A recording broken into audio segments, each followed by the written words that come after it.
starting with the challenge, I already lost 17 pounds, and I think we're only about 18 days in. So what took me a year to lose with Ozempic took me 18 days to lose with the R72 challenge. This is what we do.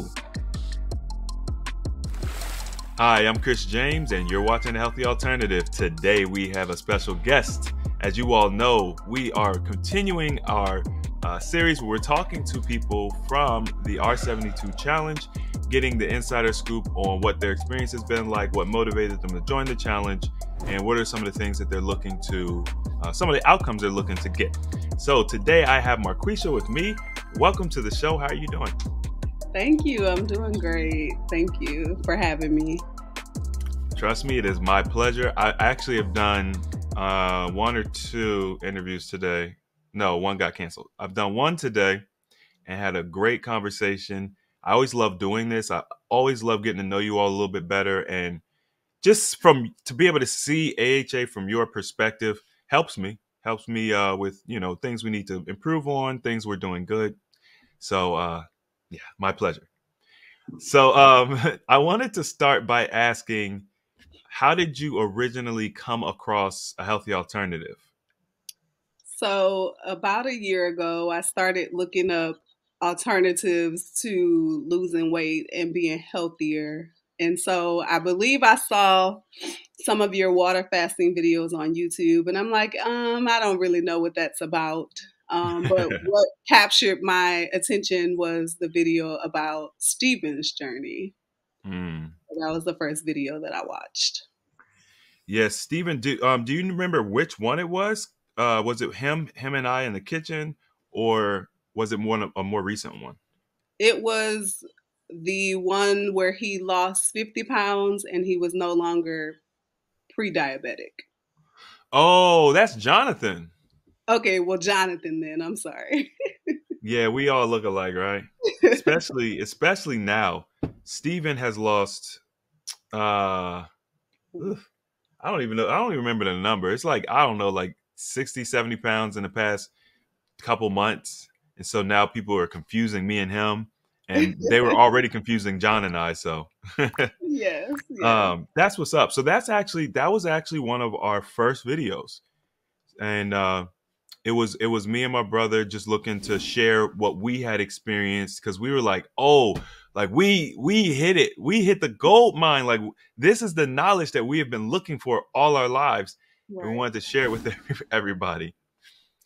So would you say that your main motivation for, just finding a community, wanting to be a part of it, was weight loss, or were there some other things that you were looking to address? It was weight loss, but it was also just natural healing. I've lost 65 pounds before on my own. And because I really didn't know how to maintain it, I gained it back within 2 years, and it's just been difficult ever since. And so I started researching different things, and I felt like I was dealing with insulin resistance. And then I started to think, like, it must be something in the water, because, I felt like I was eating pretty healthy. And so I just started a journey of looking at alkaline spring water. And then, of course, learning about you talking about distilled water. That is the rabbit hole. It's like the alkaline. What happened was, and I don't know if you were like privy to it, but like Dr. Sebi pretty much went viral. So when Dr. Sebi went viral, he was talking about alkaline food. And so what the corporations did in all of their wisdom, they realized that was a buzzword. So then they started promoting alkaline water, because Dr. Sebi was saying that disease cannot live in an alkaline rich environment. Right. And so it just became a whole thing with the alkaline water. Now, that's not to say that there's not benefit to alkaline water, because there is. It's just that my goal is to teach what is optimal, and I like harmony and balance and giving information that is evergreen. So that's why I promote distilled over alkaline, but there's benefits to different things. Yeah. I am curious to know, with your original weight loss journey, how did you approach it? Was that like more traditional diet and exercise, or what? How did you lose that weight? Yes, so it was more traditional, measuring your food. My now husband We went to the gym 5 days a week. We did 30 minutes of cardio, 30 minutes of strength training. We had no idea what we were doing. We just tried to do something Mm. to lose weight. I mean, you did it. But this is the thing about it, right? Like people do all of that hard work because that's the hard way to do it, in my opinion. Right. You do all of that hard work, but there's no support system for how to maintain it. And the way you lost the weight isn't sustainable. Like it's just not. You're going to get burnt out. Most people are going to get burnt out. So this is the reason why we have a completely different approach, which is really dietary strategy. You know, and I do my best to convey what is the healthy food to eat. So why did you decide to join the R72 weight loss challenge? I'm so glad you asked. So, when I discovered you about a year ago, I felt like my only option at that point was to try to lose the weight on my own again or get weight loss surgery. Hmm. So I went on a journey last year of trying to get my insurance to approve me for weight loss surgery. Originally, my insurance did not cover it, so I wasn't able to apply. And so I just continued, trying different things on my own. In July, my husband and I started some type of exercising every day, whether it's yoga, stretching, or intense like HIIT or cardio. Just something every day, 5 minutes, 10 minutes, 20 minutes, whatever. So then in September, I actually got approved to start the process for weight loss surgery. And Mm. so I never really made a decision if I wanted to get the surgery or not. I just wanted to learn the information and figure out from there, trusting God to guide me. And so December, I pretty much completed everything that I needed to do to get weight loss surgery. And so that was around the same time that you started talking about the R72 challenge. And so Hmm. I was like, okay, like I've been watching him for a year. I guess it's time to like make a decision because you're at the crossroads. And Mm. so over the course of that year, I was prescribed Ozempic, which is for pre-diabetes because I was pre-diabetic and pre-hypertensive last year. And so I took that for about a year and I lost about 15 pounds. Oh wow, So it's I usually felt the like opposite. yeah. So for me, like keto didn't really work for me. Ozempic hasn't been working for me. So I'm just trying to figure out what can I do. And so I Mm. really got to a crossroad and I was talking to my husband. I was like, I'm going to try this challenge because it's either this challenge or it's weight loss surgery.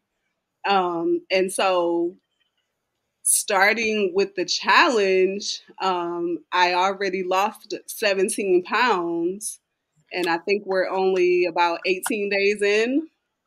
Yeah, you Um, are on track. so what took me a year to lose with Ozempic took me 18 days to lose with the R72 challenge. This is what we do. This is what we do over here. And so someone in the community mentioned that God is restoring the years that you lost, and how many more years is He going to give you back through this challenge? So I'm just really excited to keep going and seeing where this will take me. That is so dope.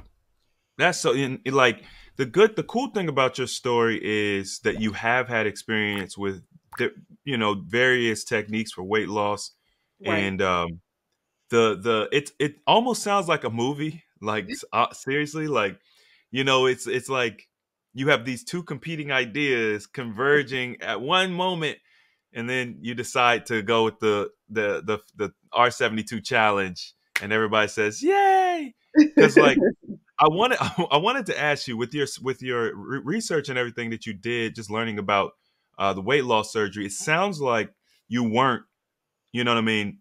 You were still kind of on the fence, but the question then becomes why? Like, what was it about weight loss surgery that didn't just seem like the way to go? Why did you? Why were you looking for an alternative?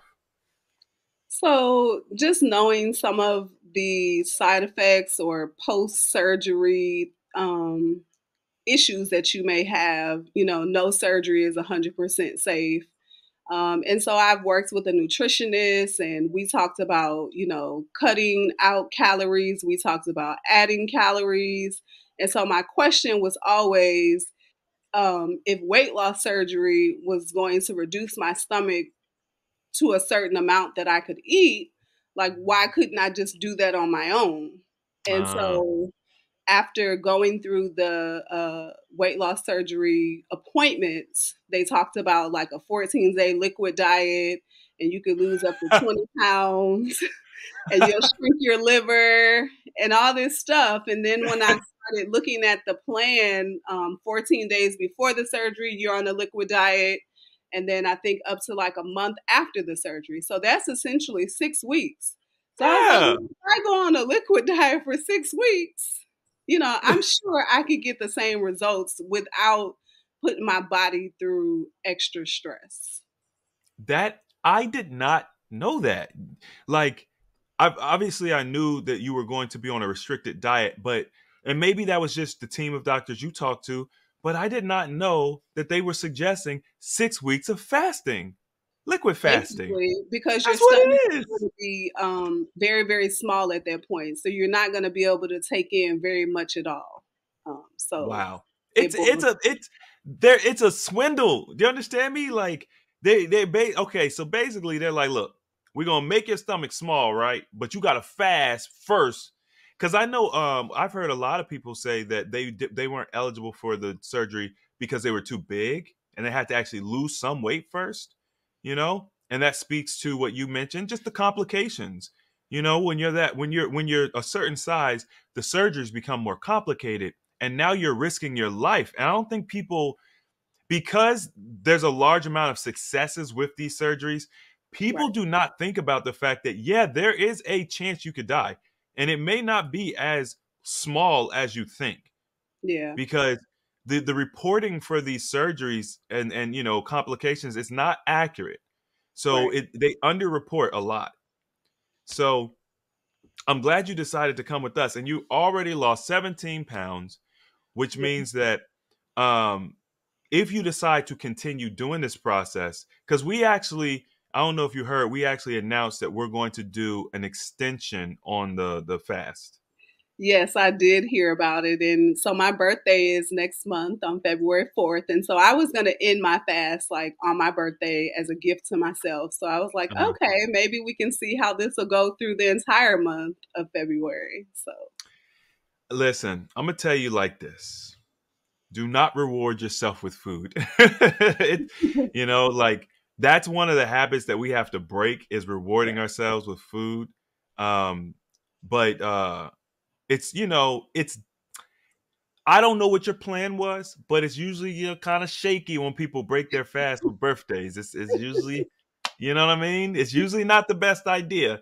So, if you decide to join us or if you've already decided to join us, then what I would suggest is just push the celebration out because you don't have to celebrate on your birthday. You can celebrate, you know what I mean, at any time, and then do a nice refeed so that you don't shock your system, because that's what we don't want to happen.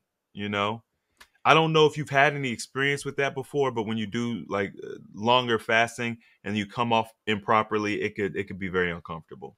No, this is my first time doing fast. I've done intermittent fasting from time to time, but the only thing I really wanted was either a vegan cake or a vegetarian cake. So Oh, okay, I'm sorry, keto or vegan. That's the only thing I was looking for, using almond flour and things like that. So we'll see. okay, okay, okay. Yes, that's all. If you use almond flour, that probably be okay. Almond almond flour is dope. It's I actually when I very first changed my diet because I was doing the alkaline diet, Mhm. and I don't know if you've like looked into it, but there's quite a few people on YouTube who create recipes on the alkaline diet, and I found this pa- almond flour pancake recipe, Uh-huh. and but it wasn't alkaline. But I Okay. was thinking, okay, almonds are on the alkaline list, so I could use the flour. So I was trying to figure out how I can make it alkaline, and I had so much difficulty working with that almond flour. It is definitely different. But Yes, it is. if you already know somebody who knows how to make it, man, go ahead. Yes. So, what has your experience been like? Because you kind of talked about the outcomes, but what has your experience been like being inside of the group, especially with this being your first extended fast? So actually, it's been very great. Once we started the fast and I was in the community and things like that. The very first day that we started the fast, I found out that my dad passed away of drug addiction. Uh, So the community just like wrapped their arms around me and, just so much love and support to keep me going. And, I'm a recovery emotional eater. So I am mm, proud to say that even through, dealing with the passing of my dad, that I have not broken my fast. I have been steadfast. congratulations. That is a Thank huge you. accomplishment. I just believe that, addiction, can kind of be passed down. And so it made me really examine, my relationship with food. Mm. I don't, as you know, depending on how much content you've been watching of mine, you might know this, but I don't agree with a lot of the traditional wisdom when it comes to our anatomy Mhm. and even the psychological things, hormonal things. I pretty much don't agree with any of it. I think there's a lot of truth in it, but there's a lot of like missing pieces. Mhm. Genetics was one of the things that I was really looking to understand outside of what we had been taught because I just Right. didn't believe it. And what I have learned is that um, there are habits, and of course, obviously, you've got, okay, your baby is going to look like you, right? That's, we know that, we get that. But yes, habits tend to be passed down to children, and it could be attributed to, the environment that the person comes up in, but there's also habits and traits that are passed down at birth. Like, Right. I remember I was listening to, it was Biggie's baby's mom or something like that. Hmm. And she, her son, Biggie's son, he's whatever, I don't know how old he is now, but he never met his son, so there was no opportunity for him to pass on traits, like, from being around him and seeing him. He didn't meet him. And so, but the baby developed habits that the father had regardless, Right. just through the, so you are correct. I would say that you're correct. And obviously, it doesn't mean that you're going to necessarily deal with the same issues, but there may be a little extra intention that you have to put there. And Right. so that's good. That's really good reflection to do. And I'm very, very proud of you, seriously, because a lot of people, they use it as an excuse. It's like, I'm emotional right now. I want to eat. And you fought through it. So what that says about you is that you've gotten to a new level in your control over eating and your relationship with food. So that's very, very good. Yes. Thank you. What? Oh, go ahead. Oh, I was just gonna say my husband points out like if I'm emotionally eating and things like that. So I've been way Oh, more aware of very good, very good. Yeah, you got a good man over there. Is he it. fasting with you? What's he doing? Yes, he is. Oh, Whatever okay, I do, he does it with me. So I'm very that's what's up. grateful for his support as well. Hey, listen, men cannot, that we cannot, just let our health go to the wayside, because traditionally speaking, we don't like going to the doctor. We don't like being poked and prodded. I think maybe it's just because, I don't know. For me, I never liked going. I just didn't trust the place. And I see a Yeah. lot of men do not trust hospitals. But Yeah. we have to be diligent because, you know, we always want to work, take care of our family, provide and stuff, and we forget, oh, if you have diabetes and die of 60, or you get your leg cut off and become disabled, or whatever the case may be, your ability to provide flips, and now you have to be taken care of, and it's such a burden on the family a lot of times. I So agree. what are some of the outcomes that you're looking to achieve as we, move into the latter part of the new year? So I'm looking to lose at least another 5 to 10 pounds through the first challenge. And if I decide, which I probably will, I just like to process everything. I like to Process. at least lose another, 15 to 20 pounds in the second month and just kind of keep that going.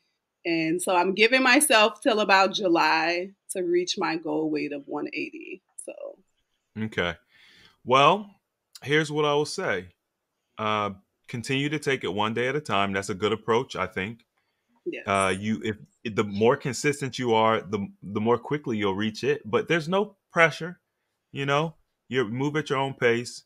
And the other thing, remember that like the challenge, one of the key elements is the eating. This is why we're doing eating every 3 days, and why we, gave you guys the cookbook, and why we're doing the cooking videos and all the recipes is because we want you all engaging with food. One of the things that I see happen a lot of times, people try to run away from food. And it's no different from trying to run away from any other problem. Like right. the people that try to run from food are usually the ones that have food addiction, which makes sense. But you Yeah, can't run from your problems. So, and I think that being in an environment like this where you have that community support, it's the best time to face your fears because there's so many other people right there with you. right. I agree. All right. So, do you have any other areas that you wanted to touch on, or any final thoughts, any nuggets you want to share with the group? I will say I'm also looking to receive healing from headaches. Um, I get migraines, and so most of the time the medicine doesn't help. I haven't taken any prescription medication. It's more of like a self-diagnosis. So I'm Okay. looking for healing in that area. And so just final remarks is just to do your own research, take your time, just believe in yourself first. Because Hmm. through this challenge so far, like I have realized that I could have started this a year ago. Like if I just believed that I could have done it. But Yeah. even when I don't believe I can do it, just watching your content, being in the community, it gives you that belief until you actually have it for yourself. So stay in Beautiful. the community. Stay locked in. Listen, Yeah. I want you to know. Well, first, let me ask. What is your water intake like typically? So my water intake is usually around 64 to about, I'm going to say maybe like 96 ounces. I haven't gotten to the gallon, but I am working hard at getting to You stay diligent. Do you it. do anything else? Do you do anything else to your water, or do you just drink your water plain? Sometimes I'll add key limes or lemons to it. Okay. I have done the chia seeds. It's a little weird, It's probably but because you put too many in there. I've been trying to tell y'all you only need a couple. Like, so a little if sprinkle. just a sprinkle. Oh my God. Like when the challenge when the challenge first started, there was people asking, "Well, what's up with these chia seeds?" And I remember one lady saying, "Oh, I think she said she puts a teaspoon or no, a tablespoon in her gallon of water." And I Mm, said, "Oh, no, that's way too many." So, I mean, I don't know because like I've been. Oh, you know what? Okay, this is what we're gonna do. And this isn't specifically to you. This is for everybody listening. My recommendation is to add chia seeds to the water. If you want to know an exact amount, get yourself a quarter of a teaspoon. You can put a quarter of a teaspoon in 16 ounces of water. Okay. And then you can, if you want to multiply that based on how much you drink. All right. You don't need a lot. So maybe you have a better experience when you just put a little sprinkle. yeah.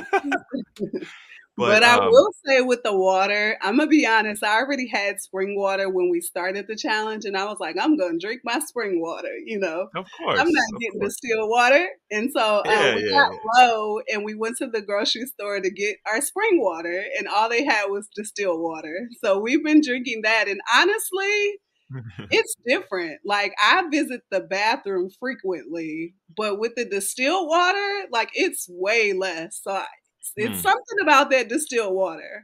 I haven't learned everything about it, but I'm gonna keep listening. Keep on listening. I listen. Water is probably my favorite topic. Believe it or not, I love talking about it because it's just such a simple thing, right? Like, oh, it's just water. No, it's Right. only just the thing that we everything needs to survive. It's only just, but it's so unique and mysterious. They have lied. They have kept the truth about water from us for so long. So when I uncovered the mysteries of water, I was blown away. Yes. Nothing impacted me as much as that. Yes. I love water. Um, but yeah, so that's good. People typically when they switch to distilled water, they you know, usually they're doing it because I'm recommending it, which means they're drinking more water than they ever had, which means they're going to the bathroom more frequently because they only drink half a bottle of water a day anyway.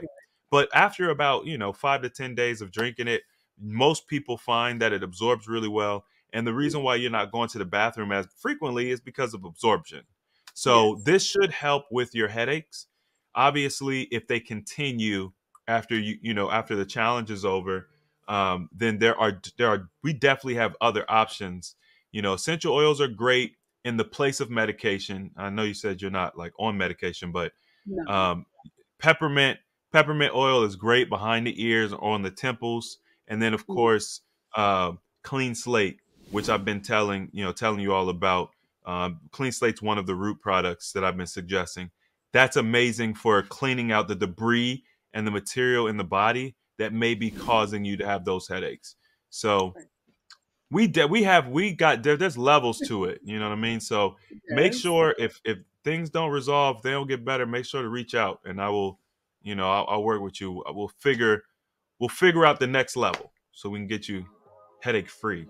Most definitely. Thank you so much for having me and taking your time out for this interview. My pleasure. Thank you for spending this time with us. If you all enjoyed this video, hit the like button. If you want to see more videos like this, subscribe. And as always, the application of knowledge is power. And I will see you all next time.